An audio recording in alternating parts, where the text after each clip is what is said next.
Quora marketing do's and don'ts. Do's. Stick to questions and answers in your niche. Limiting your scope to answering questions in your niche is the safest way to really demonstrate your knowledge about your target industry and to establish authority. Participate regularly and consistently.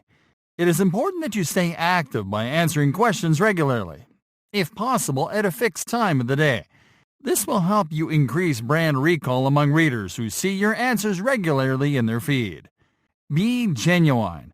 Being open about who you are, whether you're using Quora as a personal brand or company, as well as about why you are actually qualified to answer questions in your niche, makes it easier for Quora users to know you're a real authority and not a spammer.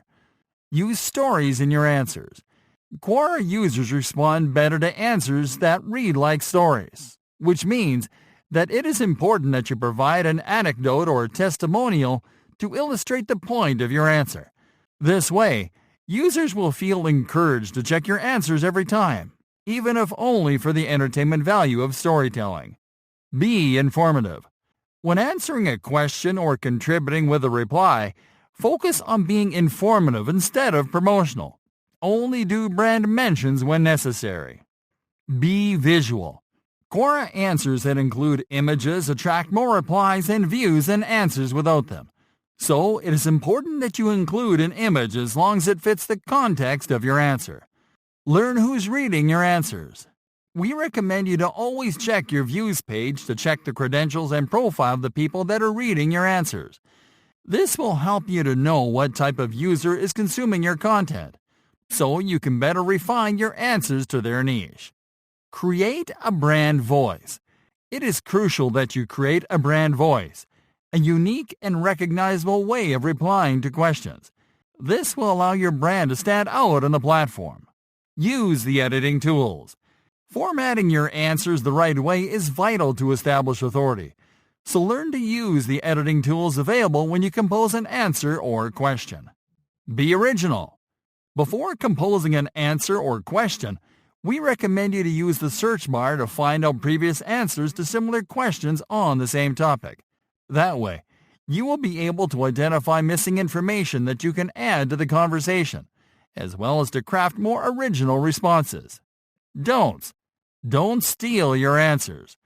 Never use content from other sources as the literal answer to a question.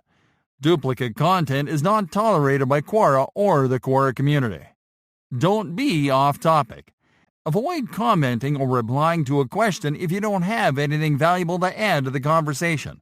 After all, Quora is not a forum or board. Don't give black or white answers. Don't reply to a question with a simple answer with a black or white statement or with a yes or a no. Be mindful about your answers and try to write over 250 words for each. Don't use calls to action. Don't encourage people to click on any link with a call to action, as this is seen as spam. Instead, drop links as additional resources to the answer you are providing so people can follow them from the content naturally. Don't sleep on questions. You have to reply to questions as quickly as possible. Otherwise, you risk someone else providing an answer that gets upvoted until it's on top, which will leave you with no chance of participating in a relevant way. Don't be insulting. No matter how silly a question might sound, never respond with sarcasm or arrogance, and never be condescending. Remember that your answers represent your brand. Don't use Quora to do sales pitches. Never try to pitch a product or service through an answer. Instead, mention the product or service to illustrate a point in your answer, but don't use it as the focus of your reply. Don't use a misleading identity. Use your legal or business identity when you join Quora. Using a misleading identity can significantly hurt your brand. Don't spam. Don't reply with answers that are simply intended to drive traffic to your website or any other external URL. The intention is obvious to users and goes against Quora rules. Don't violate intellectual property on the platform. It is important that you get permission from creators and to credit authors when using or citing others in your answers. Because of this, We recommend you to use images from stock image sites and to always provide original answers.